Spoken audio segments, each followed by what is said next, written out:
नमस्ते friends, welcome to catch life with Bhumi. YouTube से मैंने ये कल एक अवार्ड रिसीव किया। ये जब 100 के सब्सक्राइबर हो जाते हैं तब यूट्यूब आपको सेंड करता है। लेकिन मेरे 100 के सब्सक्राइबर्स या मेरे इतने सारे फ्रेंड्स तो दिवाली के आसपास ही हो गए थे, लेकिन ना तो यूट्यूब का कोई मेल था मेरे पास, ना मैंने ही कोई इनिशिएटिव लिया, तो ये अवार्ड मेरे पास काफ़ी लेट आया। एक्चुअली बात ये है कि मेरे लिए इस अवार्ड से बड़ा अवार्ड था आप लोगों के वो कमेंट्स जो कि मुझे एक नई एनर्जी से हमेशा भर देते हैं। जब लिखा हुआ आता है ना कि दी आप तो मेरी इंस्पिरेशन हो, या मैंने आपसे बहुत कुछ सीखा है, या मैं तो अब बहुत अपने आप को मैंने बहुत सारा चेंज अपने अंदर ले आई हूँ, तो इस तरीके के जब कमेंट्स आते हैं ना, वो बहुत बड़ा एक रिकॉग्निशन होता है। वो सबसे बड़ा अवार्ड होता है और शायद पूरी लाइफ निकल जाती है हमें यही सारी चीज़ें मतलब मिले, हमें ये सारी चीज़ें मिलने के लिए। तो शायद ये जो अब मुझे YouTube से अवार्ड मिला, ये उसके सामने तो थोड़ा छोटा है। लेकिन अब क्योंकि बड़े बेटे ने कहा कि माँ अब तो 200 तक आपकी फैमिली पहुंच रही है, तो अब बहुत चीज़ें आपसे एक्सपेक्ट करी जाती हैं, तो इस अवार्ड को आप मंगवाओ। तो मैंने YouTube की हेल्प की मदद, मतलब उन YouTube के हेल्प पे मैं गई और वहाँ पे थोड़ा सा मुझे एक इफ़र्ट करना पड़ा और ये अवार्ड मेरे पास आ गया। तो फाइनली फ्रेंड्स, थैंक यू, जो कि डेली बोलती हूँ। अगेन बहुत बड़ा वाला थैंक यू आपके प्यार के लिए, केयर के लिए और उस सपोर्ट के लिए और मुझे पहचानने के लिए। तो मैं हमेशा कोशिश करूँगी कि आप लोगों की कसौटी पे खरी उतरूँ। और थैंक यू फ्रेंड्स, मतलब ये अवार्ड फाइनली चैनल के पास आ गया। तो देखिए, अब क्योंकि कुछ अच्छा बनाना था, अवार्ड लिया था, तो मैंने डिसाइड किया कि मैं बेसन के लड्डू बनाऊं। एक्चुअली मेरे हाथ के जो बेसन के लड्डू हैं वो सबको बहुत पसंद आते हैं और बिल्कुल हलवाई जैसे बनते हैं। तो छोटी छोटी सी ट्रिक्स हैं इसकी। तो अब ट्रिक क्या है, अब आप देख ही लीजिएगा मैं कैसे बनाती हूँ। तो यही सामान था, इमीडिएटली तो मैं यही बना सकती थी, तो मैंने स्टार्ट किया बनाना। तो उसके लिए करीब 2 कप बेसन का मैं बनाऊंगी। तो पहले मैंने करीब 2 टेबल स्पून के करीब मैंने देसी घी लिया और बिल्कुल लो फ्लेम पे मैंने कढ़ाई को चढ़ा दिया। और इसमें अब हमें धीरे धीरे करके बेसन ऐड करना है। जैसे पहले मैंने इसमें 1 कप बेसन ऐड किया, जब घी पिघल गया तब, स्पेशली घी थोड़ा सा पिघल जाए तभी ऐड करिएगा।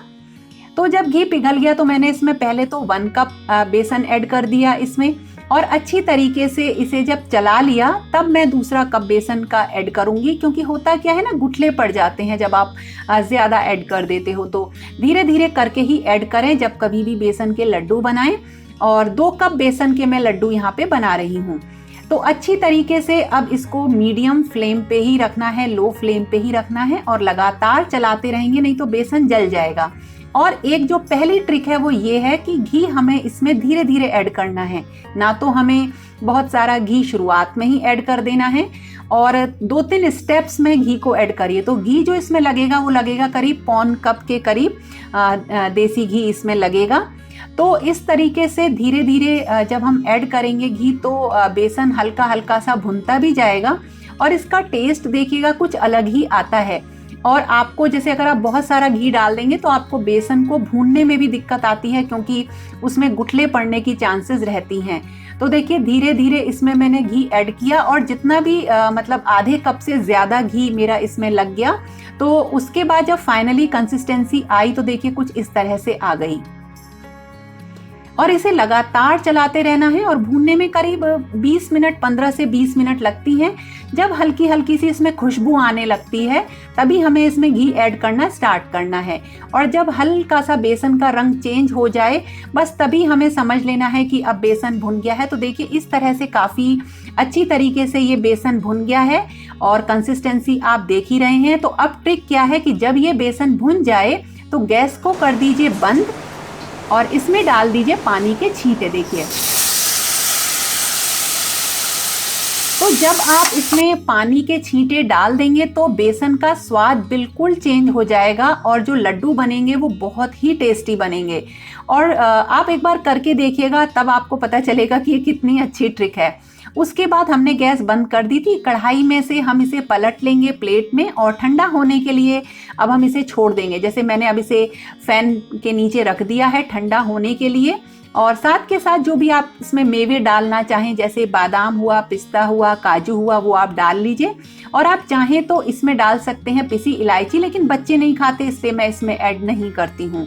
तो अब देखिए हमें लेना है करीब 1.5 कप जो है बूरा लेना है, पिसी हुई चीनी हो, बूरा हो या रवा हो। और बिल्कुल ठंडा जो हमारा भुना हुआ बेसन है वो हमें इसमें मिलाना है। गरम बिल्कुल नहीं होना चाहिए, नहीं तो ये बूरा जो है इसमें गीला हो जाता है, ये पानी छोड़ देता है। अच्छी तरह से मिक्स कर दीजिए। जो भी आपने मेवे काटे हैं उस मेवे को इसमें मिला दीजिए।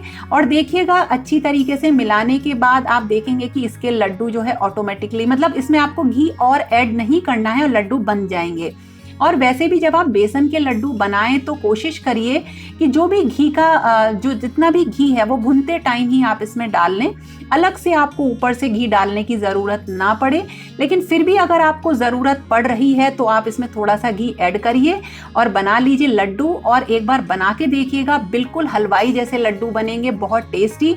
तो मैंने आज अपनी YouTube के इस अवार्ड के लिए बनाए लड्डू, और आप सब भी बनाइएगा। और ये सब आपको मेरी तरफ से बहुत बहुत थैंक यू। और ये सारे लड्डू बहुत डिलीशियस बनेंगे, बना के खाइएगा। और प्लीज़ मुझे याद ज़रूर करिएगा और ऐसे ही हमेशा केयर और सपोर्ट करिएगा।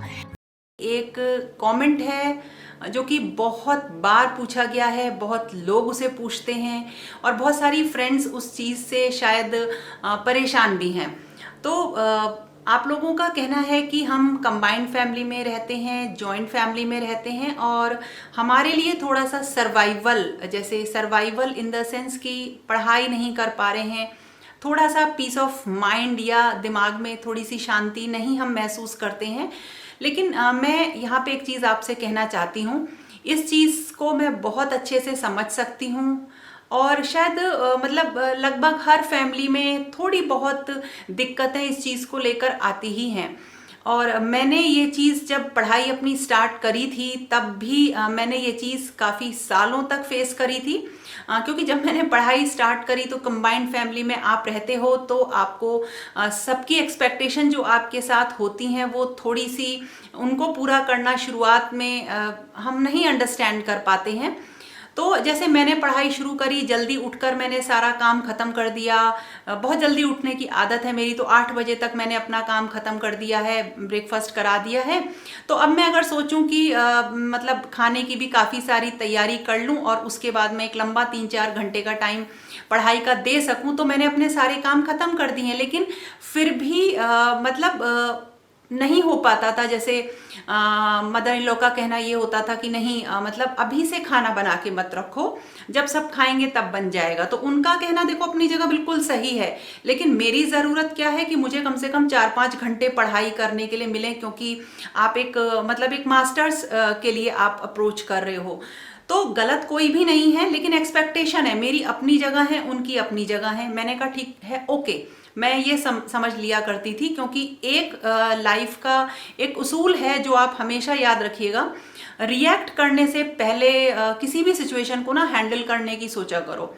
जैसे कोई भी चीज़ आई सामने, चाहे वो हस्बैंड हो, मदर इन लॉ हो, कोई भी हो, घर में बहुत सारे लोग होते हैं, बच्चे भी बड़े होते हैं, कोई भी हो, घर से बाहर या घर से अंदर, मतलब रिएक्ट करो उससे पहले ये सोचो कि हमें इसे हैंडल कैसे करना है। तो मैंने भी वही सोचा कि चलो हैंडल करके देखते हैं। तो मैंने क्या किया, तैयारी करके रख दी, रोटी छोड़ दी, और मैंने कहा चलो अब थोड़ा सा टाइम मिल जाएगा, 2-3 घंटे। तो फिर उनका कहना था नहीं अब तैयारी तो कर दी है, लेकिन नहीं अभी दाल नहीं छुकेगी, दाल तभी छौंकना, सब्जी काट के रख लो, सब्जी तभी छौंकना। मतलब है क्या, उनकी एक्सपेक्टेशन अपनी जगह है, वो भी अपनी जगह सही हैं और हम भी अपनी जगह सही हैं, लेकिन हम ना रिएक्ट नहीं कर सकते। और इसी चीज़ को समझाने में कि नहीं मुझे पढ़ना है और मुझे एक टाइम चाहिए। आपको पता है मुझे कितना वक्त लगा, 4 साल। 4 साल में पढ़ाई शुरू भी करी और ख़त्म मतलब छोड़ी भी। एक लंबा टाइम, मतलब वही ट्यूशन्स में जाना, अपना पढ़ना, मैथमेटिक्स थी मेरी एमएससी में, तो उसे जाना, पढ़ना और फिर वापस आना, फिर काम करना। मतलब बहुत ही ज़्यादा दिक्कतें थी। जल्दी उठ के काम ख़त्म करके जाना, आके फिर काम करना, मतलब काम काम काम। उस काम की वैल्यू और मेरी अपनी आगे बढ़ने की इच्छा को समझाने में एक बहुत लंबा टाइम लगा। तो लेकिन हाँ, फाइनली ये हुआ कि 4 साल तो लगे, लेकिन हाँ, हम समझ में आ गया कि हमें इस चीज़ को 4 साल पहले किस तरह से हैंडल करना चाहिए था। तो यही मैं आपको बता रही हूँ कि आप अपने काम का एक रूटीन बनाओ और उस रूटीन के हिसाब से चलो।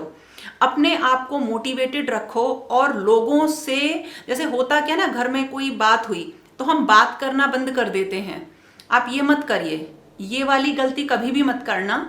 और जब कभी भी घर में, चाहे वो हस्बैंड हो और फैमिली के मेंबर्स हों, आपकी किसी से भी कोई भी जरा सी भी बात होती है तो आप बात करना मत बंद करिए, बैठिए और उस मुद्दे को सुलझाने की कोशिश करिए।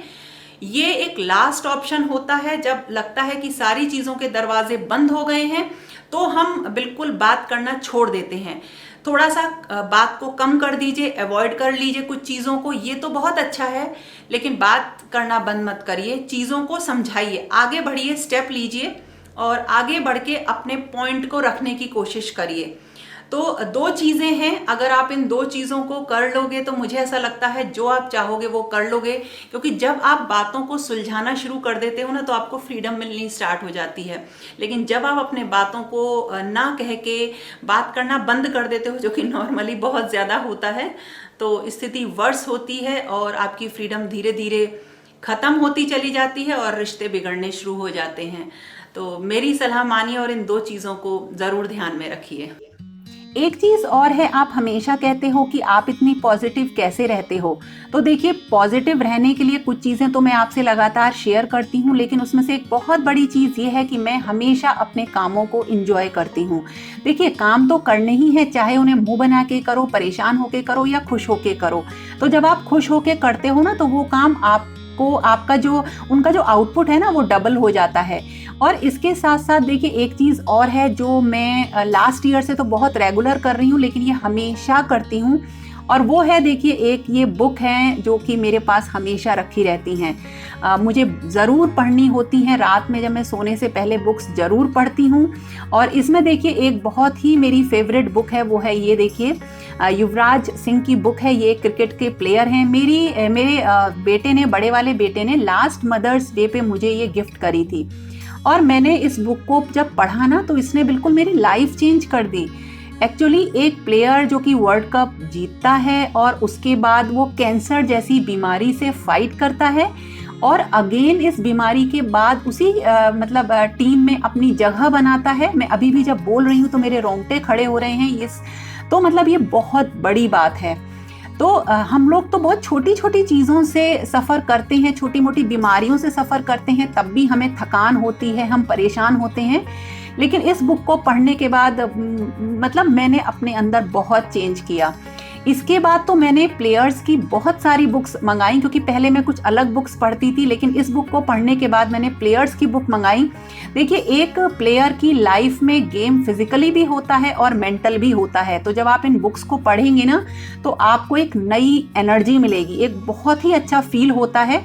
और इसके बाद तो मैंने बहुत सारी बुक्स पढ़ डाली हैं। तो मेरा एक सजेशन है कि अपने आप को पॉजिटिव और मोटिवेट रखने के लिए रात को कोई, अगर आप यूट्यूब देखते हैं तो कोई एक मोटिवेशनल वीडियो देखिए या कुछ अच्छी बुक्स पढ़िए, और बुक्स को पढ़ना शुरू करिए कुछ प्लेयर्स की बुक से। और ये तो मेरी करंटली मैं दोबारा पढ़ रही हूँ इस बुक को। तो फ्रेंड्स, ये बहुत छोटी छोटी सी चीज़ें हैं जो मैं आपके साथ शेयर करती हूँ। आप थोड़ा सा इन्हें फॉलो करिए और मुझे बताइए कमेंट करके कि वीडियो आपको कैसा लगा। तो फिर मिलते हैं। Okay friends, thank you and bye bye.